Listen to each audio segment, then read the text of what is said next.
Hey Wildcats, and welcome to this episode of Wildcat Legends. I'm Carson. And I'm Brady. In this episode, we have stories from band, basketball, and the trailer build-off, so let's get right into those.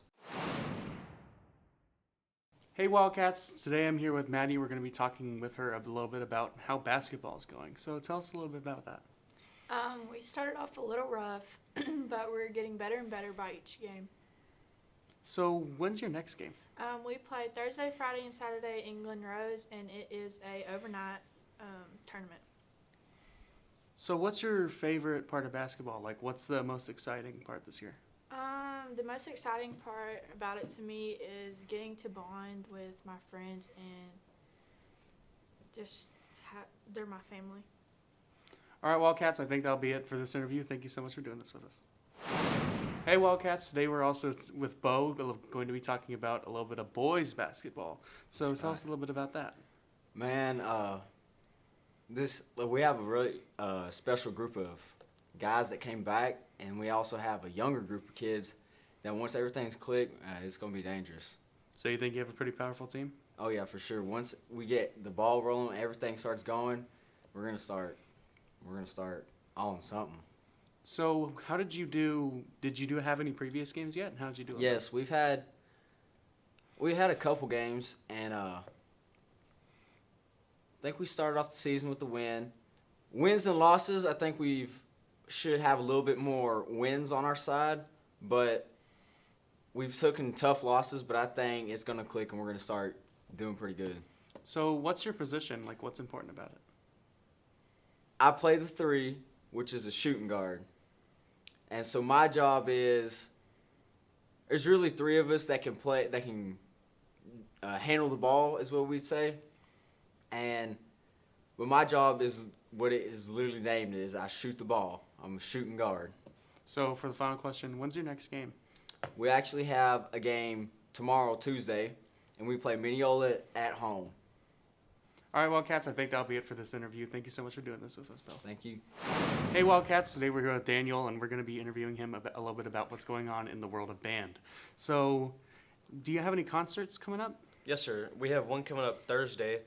We'll be playing our Christmas music that we've been working on. It's going pretty good so far, so I'm excited to see that and ready for it. So I hear that you guys are having a parade coming up. So We are. you excited about that? I'm excited for it. The energy is usually pretty good at the parades, and, it's fun to come out and support and just watch the band and watch everybody else. So I heard that there was something going on with some kind of fundraiser, something about Yes. gift baskets. So we're making gift baskets at our concert this week, or not. I'm sorry, not this week, but our upcoming concert.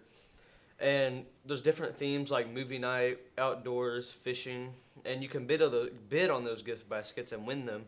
And then the money for that goes to the boosters, which ultimately helps us. All right, Wildcats, I think that'll be it for this interview. Thank you so much for doing this with us. No problem.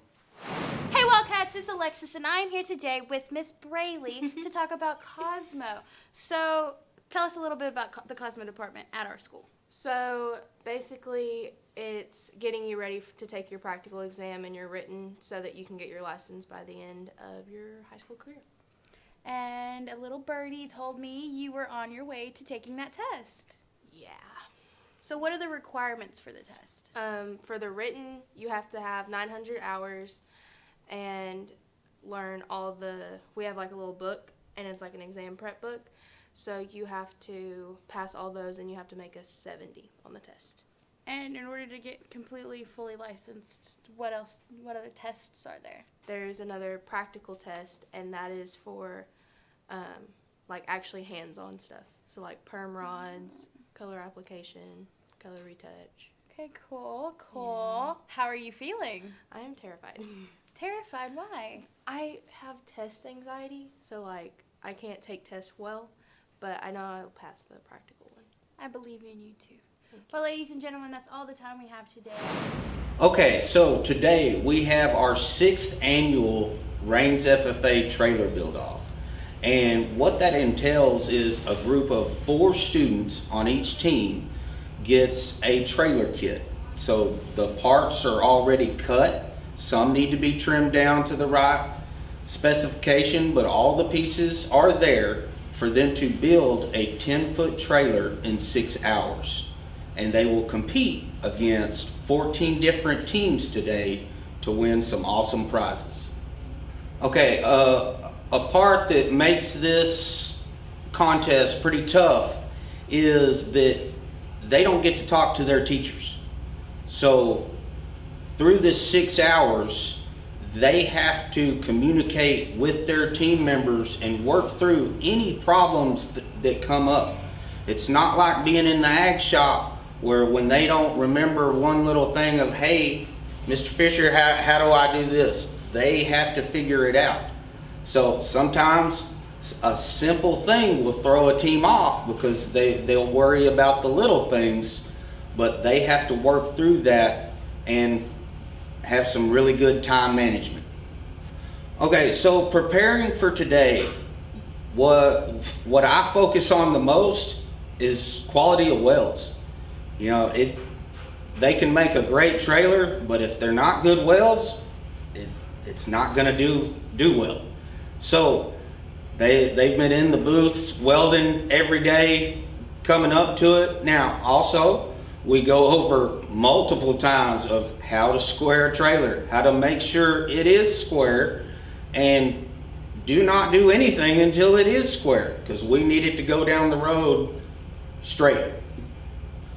Okay, one of the biggest parts that they are judged on is safety. So if those kids don't have their safety glasses on, it'll disqualify a team and they won't place. I had one year that we had the best trailer out there, but our team didn't get in the top 3 because they would not wear their gloves. And that's one thing you'll get docked on the judge score sheet.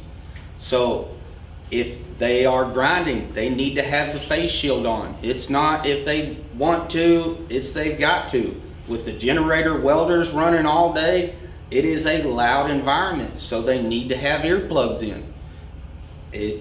Safety is key. The most exciting thing for me of this contest is you see what the kids can do.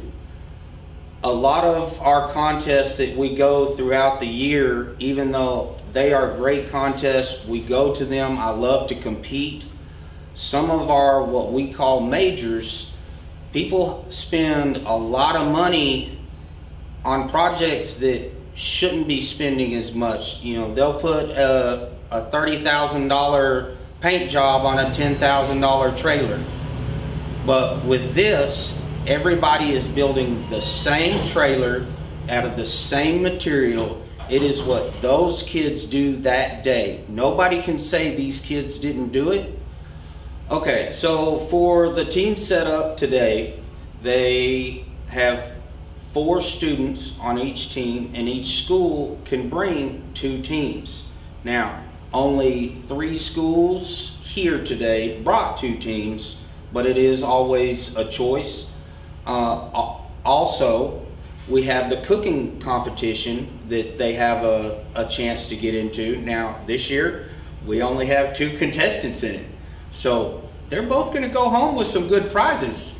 They have to turn in a to-go box at lunchtime to be judged on what they cooked for lunch today. But like I said, every school, 4 kids to a team to build, and then possibly one team or one teammate to cook them lunch. Thanks for watching this episode of Wildcat Legends. Make sure to like, comment, and subscribe, and we'll see you on the next episode. Later.